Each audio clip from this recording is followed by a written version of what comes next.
مسلمانوں، اگر یہ عورت قیامت کے دن کھڑی ہو جائے اور کہے کہ ربا ان سے سوال کر، ان کے تو ہر گلی کوچے میں سرفراز خان صفدر تھا، اپنے ایمان سے بتاؤ یہ مجمع کبھی تم نے آ کر کسی عالم کی منت کی ہے کہ حضرت ہمیں قرآن سمجھاؤ؟ اگر نہیں کی تو سچ بتاؤ ناقدری ہے یا نہیں؟ جی آج توبہ کرو اور ہاتھ اٹھا کر، آج میں کوئی تشکیل نہیں کر رہا، ڈرو نہیں، میں تو بڑی خطرناک تشکیلیں کرتا رہا ہوں، پوچھو آج تو میں تبلیغ والوں سے بھی ہلکی تشکیل کر رہا ہوں، وہ بھی 3 دن لیتے ہیں کم از کم، چلہ مانگتے ہیں 4 مہینے، اور میں تو تبلیغی بھی ہوں اور پھر مجاہد بھی ہے۔ میں نے تو اس وقت تبلیغ میں وقت لگایا جب لوگ تبلیغ والوں کو پتھر مانگتے تھے، اور زندگی میری جہاد میں گزری ہے، مجھے اس میں کوئی عار نہیں ہے، مجھے دہشت گردی اور جہاد کا فرق معلوم، مجھے معلوم ہے کہ ظلم اللہ کو ناپسند ہے اور جہاد اللہ کا محبوب عمل ہے۔ یہ آیات ان بینات ہیں، کھلی واضح،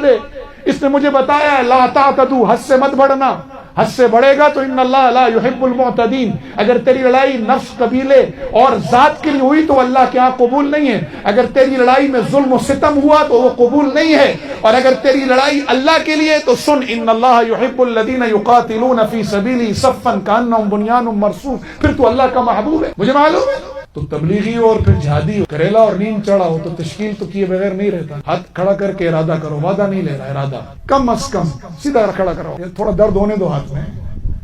تمہیں اندازہ ہو کہ اس قرآن کو پہنچانے کے لیے میرے رسول اللہ نے کتنا درد برداشت کیا۔ جن کو دعویٰ ہے کہ ہماری عمر 50 سے کم ہے وہ ہاتھ کھڑا رکھے، نیچے نہیں کرنا ہاتھ، نہ میں تمہاری تشکیل افغانستان کر رہا ہوں نہ کشمیر کر رہا ہوں، نہ میں تم سے ووٹ مانگ رہا ہوں اس وقت، ایسا سمجھ، نہ جہادی تشکیل ہے نہ سیاسی، کوئی حملہ نہیں ہوا پاکستان میں تم سے کہوں کہ چلو بارڈروں پر، لیکن ہاتھ کھڑے رکھنے، میں نے بھی کھڑا رکھا آپ کے ساتھ، جبکہ ان سب کو پتا ہے میرے ہاتھوں کے ساتھ کیا ہوا، ہاتھ کھڑا رکھے اور میری بات سنتے جائیں، ایک صفحہ کم از کم کتنا یا ایک رکوع روزانہ پڑھیں گے انشاءاللہ۔ جی میں حرم میں تھا، حرم میں، ہاتھ کھڑا رکھو، ہاتھ نیچے نہیں، جس کو یہ 50 سے اوپر والے ہاتھ نیچے کر لیں، بزرگوں کو معافی ہے، بزرگوں کو معافی ہے، جو سمجھتا ہے میں جوان ہوں 50 کے اندر ہوں ہاتھ کھڑا رکھ، یعنی بزرگ نیچے کر لیں، جی بزرگ نہیں، دیکھو یار یہ خدا قسم پٹھانوں کے بزرگ بھی اللہ اکبر، ہمارے کراچی والے جوانوں سے بھی اچھے، کراچی میں مسجد میں ہر طرف سے آواز آئی کھاؤ کھاؤ کھاؤ کھاؤ کھاؤ، اور آدھی مسجد میں کرسیاں لگی ہوتی ہیں، اور ماشاءاللہ پٹھانوں کے بابے بھی کھڑے ہو کے نماز پڑھتے ہیں اور ایک آواز بھی نہیں آتی، کھم کھم کھم۔ ادھر دیکھو جوانوں کے ہاتھ نیچے ہو رہے ہیں، ہمارے بابا جی کا ہاتھ دیکھو ماشاءاللہ، ہاتھ کھڑا رکھو، جتنی جلدی بات سنو گے جواب دو گے ہاتھ نیچے آئے گا، ورنہ ایسے رہے گا، دیکھ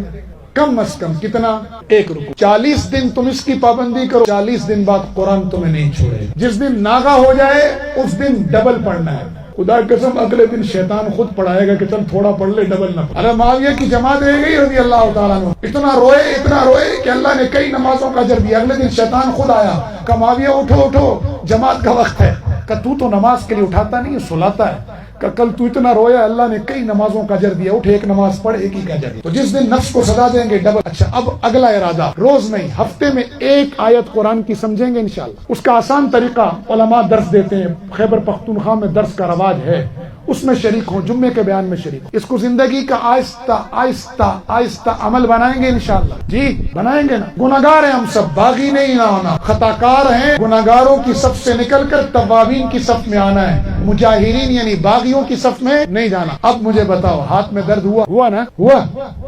اس درد کا احساس کرو جو بلال حبشی نے اس قرآن کو پہنچانے کے لیے برداشت کیا، جو حضرت سمیہ نے کیا، جو حضرت حمزہ کی لاش کے 14 ٹکڑے ہوئے، کس لیے؟ یہ قرآن مجھ تک اور آپ تک پہنچے۔ میرے نبی علیہ الصلوۃ والسلام کے دندان مبارک شہید ہوئے، چہرہ اطہر میں وضحا جیسے چہرے میں کڑیاں گڑ گئی، بطن مبارک پر میرے نبی نے پیٹ پر پتھر باندھے اس قرآن کو پہنچانے کے لیے۔ عزم کرتے ہو انشاءاللہ اسے اپنی زندگیوں میں ملائیں گے اور پورے عالم میں پہنچائیں گے انشاءاللہ۔ اس شجرہ سایہ دار کے نیچے پوری انسانیت کو امن دیں گے انشاءاللہ، پوری انسانیت کو سکون فراہم کریں گے، اس مبارک نظام کے نیچے پوری انسانیت کو بابرکت پر امن زندگی دیں گے۔ اگر ظالموں نے یہ فیصلہ کر لیا ہے کہ وہ ظلم اور جہالت کا جھنڈا نہیں چھوڑیں گے، آؤ ہم بھی عزم کریں کہ ہم قرآن اور علم و عدل و انصاف کا جھنڈا بھی سر بلند رکھیں گے۔